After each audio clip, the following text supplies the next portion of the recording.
busy ang mga tao dahil nanonood sa Miss Universe. So, napapansin niyo ang lakas ng sounds. Nandun sila sa taas, mamaya tingnan natin yung mga itsura, mga reaction nila. Habang tayo dito, pagka alas 11 na guys, so yung aming pananghalian ay hindi pa na prepare dahil sa panonood ng Miss Universe. So, hinay-hinay na muna tayo dito. I'm with Buyong.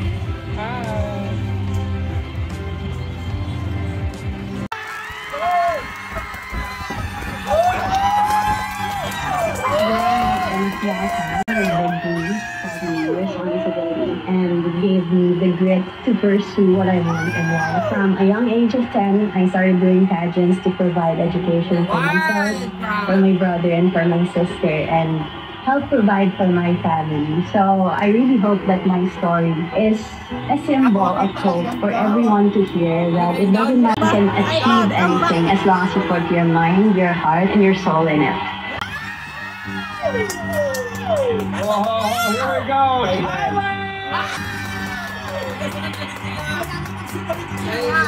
I have completed the Miss Universe Thailand before. The diary, ever since a young age, full of keepsakes and journal entries, be it a pressed flower, a scribble from a loved one, or concert tickets.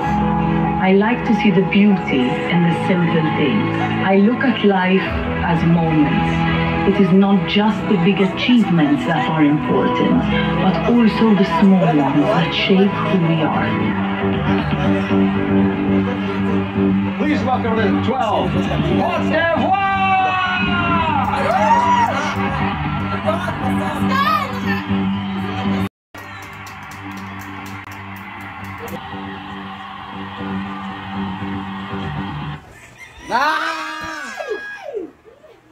Signal yawa.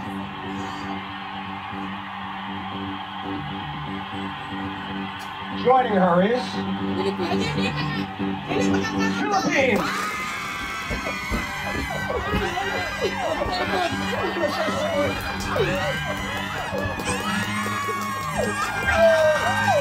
Yawa, ko cellphone nahulog. Ay, naglalag ang signal! Ang wifi! Ang wifi nawala, yawa! Wala ang wifi. Bakit nakasunod na? Yawa, ko cellphone nahulog. Ganun, baka naman. Ay, dali mga kalimutan! Yawa, wala ang cellphone nahulog. Balik signal, nawala. Wala signal! Baka na-post! Wala yung signal, gano'n ko tabang.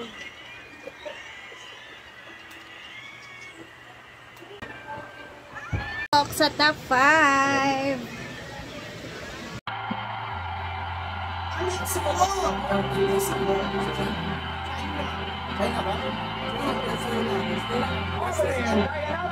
Will you agree with the judges' top 5 choices? You know, I Ayun, 30K. Nawala na silang signal. Top 5 choices? you know, I trust the judges that Nawala. You've chosen Judge 7, Minnie Beloyi. Hi, Miss Philippines. How are you feeling? Pretty good, excited. My question for you today is, as a global ambassador or citizen, what will be your contribution to humanity? Good character. Now, I want to be the hope of people. I come from a very poor background. I started pageants at 10 years old to put myself through school and to lift my family out of poverty. And if there's anything that I want to show the universe, I'm here right now. I'm standing as Miss Universe because I was able to get myself out of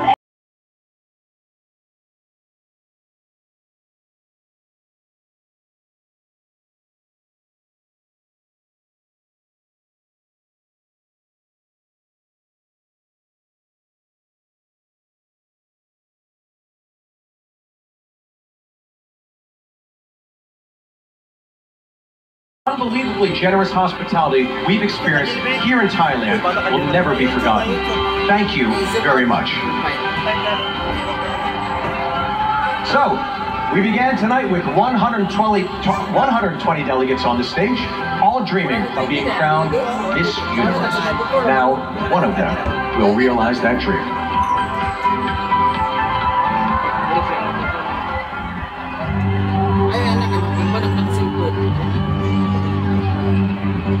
The fourth runner-up is Mexico. Côte d'Ivoire.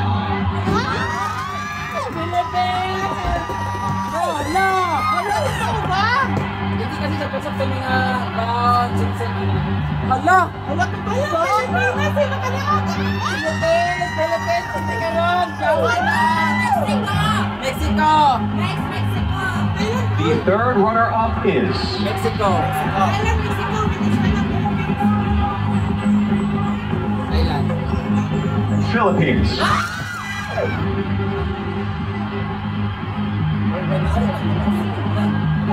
Wala ba sa Mexico? Sa Mexico, Thailand na lang sana, Venezuela. Wala sa Mexico.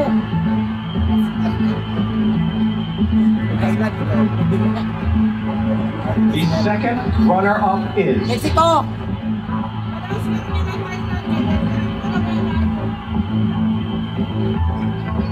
Venezuela.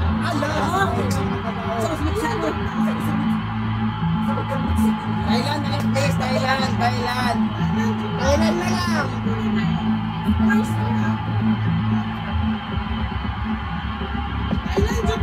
Oh, bakit si Mexico naka-first runner-up? We're now down to the final two. Please step forward. Miss Mexico, Miss Thailand. One of you will be taking the crown and representing women all over the world as Miss Universe. If, for any reason, the winner is unable to complete her duties, the first runner-up will take her place.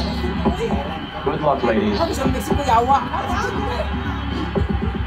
The 74th Miss Universe is. Thailand!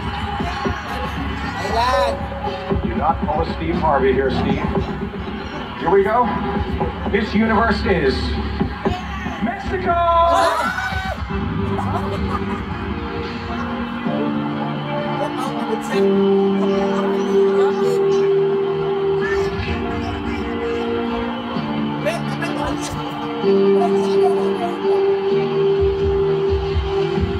Congratulations, Miss Mexico!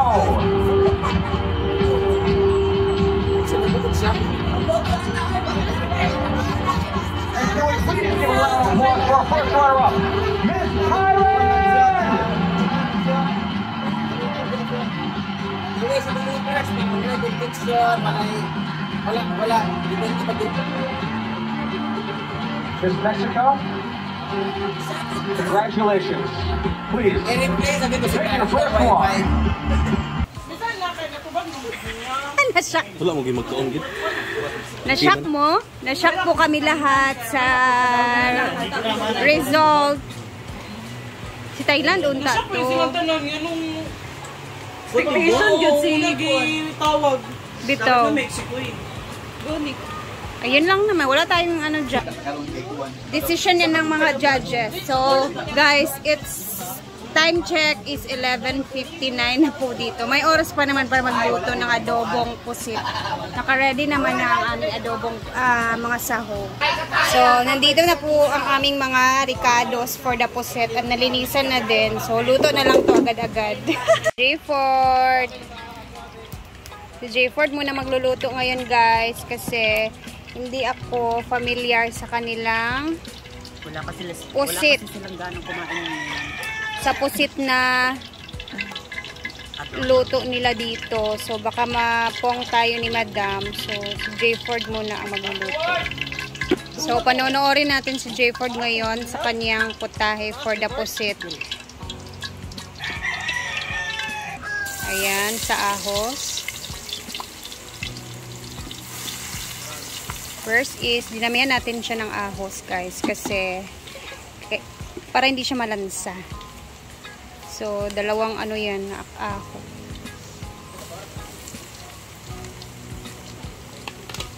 Si J-Ford lang naman yung Alam talaga yung putahe ni Madam na mga style of cooking.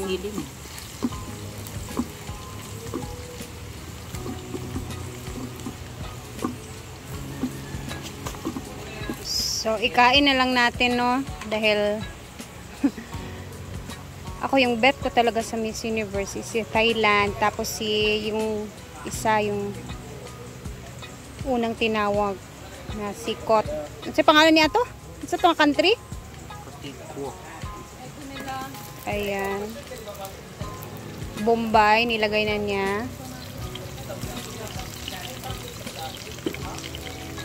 Habang siya din po ay at the same time nagbablog.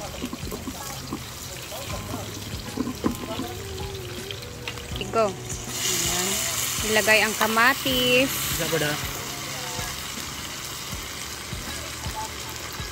And at sal.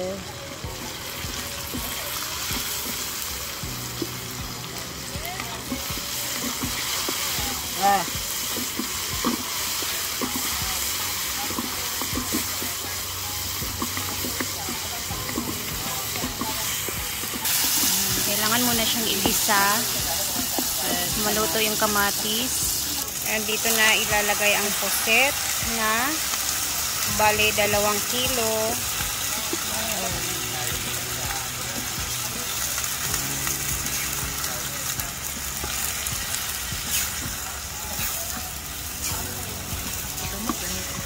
Tapos tatakpan muna.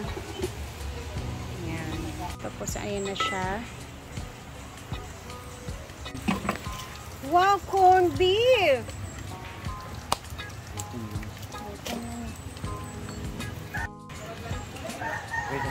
Ano ba? Dili mo umon. Ito aba.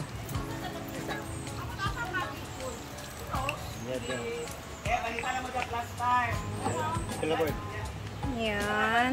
Hi guys! Nasa mood Masama na ang po loob siya. namin ngayon kasi talo ang Pilipinas sa Miss Universe. So, dapat hindi kami kakain kasi busog na kami sa cooking show. Charot lang. So, ang ulam namin ngayon ay pusit na luto ni paring J-Pord.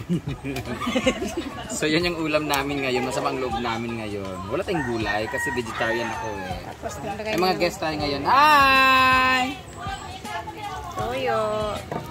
Ay, magsarang-sarang ka ron. Kaya bad trip naman ko. Wa ko ilabot, huwag ikan mo Claveria. Fans daw kaayo ko nila. So, sino ang artista kayo? Kaya ako man yung fans. Nagpa-selfie sa mitay mo. Itinagagala ko po ipakilala sa inyo si Miss Camille Garcia. Hi guys! Para si Camille Garcia, ito katong attorney ba? Sa face-to-face. Ah, oo. Ikaw. Oh, di ba? Ako pagkapalapit. Oy, ang mga guwapa rin. Guwapa niya. Ha? Oh, di ba? Sila birthday. May labot sa birthday niya. Dili may mga on. Ako man camera inyo. Wala ano. Camera inyo kay inyo pizza mo dili pizza. Wala dili man iPhone. Na. Dili iPhone. Okay naman na. Awit sa ila dam ah. Ang babae nga guwapa. One planet. Thank you. Ginalit na. Kanina ayaw niyo maghatag cellphone, karon tulo-tulo na. Kana na. Okay, smile. Pasa-pasa lang tayo kada mo GC. 1, 2, 3. 1, 2, 3. Kabalo ko sa pangalan sa niya GC. 1, 2, 3. Okay. Bob lang. Thank you. Salamat. Ha? Thank you, Bran. Koy lapot. Happy birthday madam. So matalo. Claveria mo? Happy Claveria. Oh, mambubuan. Mambubuan sa mambubuan. Happy birthday!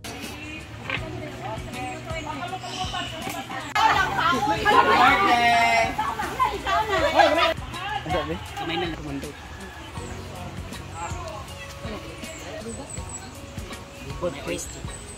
Ayan na.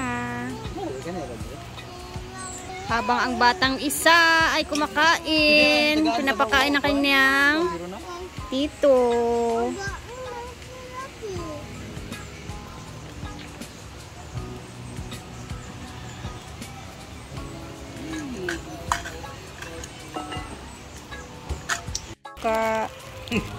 Corn beef. Kauna na ko sa Hindi parat ba? Tiri ay. Skol? So, kainan na to. 12:40 pa naman. Bakit man ganyan? Pasok pa din tayo sa pananghalian. Ito mo ginang. Ito mo ginang criteria. Mas maganda pa yun sa una, no? Magawas din lang score, no? Mga 90s. Makukumpit mo na kaagad. Descending order daw. Daga kay reaction karon sa Miss Universe ba? Klaro kayo. Mayut, magpa 500,000 na ibig rin.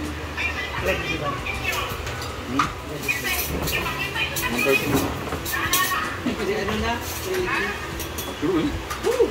Reaction? Video? Video.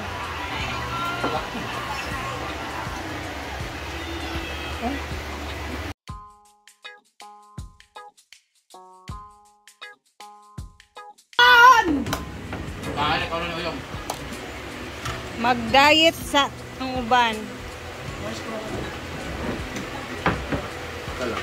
Ano?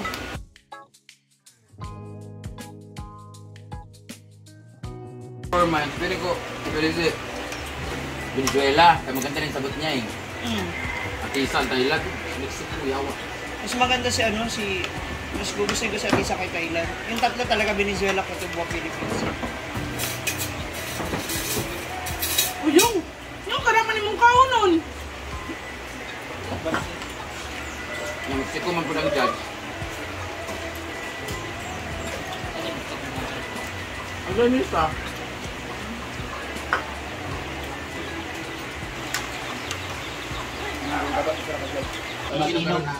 Ako nabusog ako kanina sa saging na kinain ko habang nanonood sa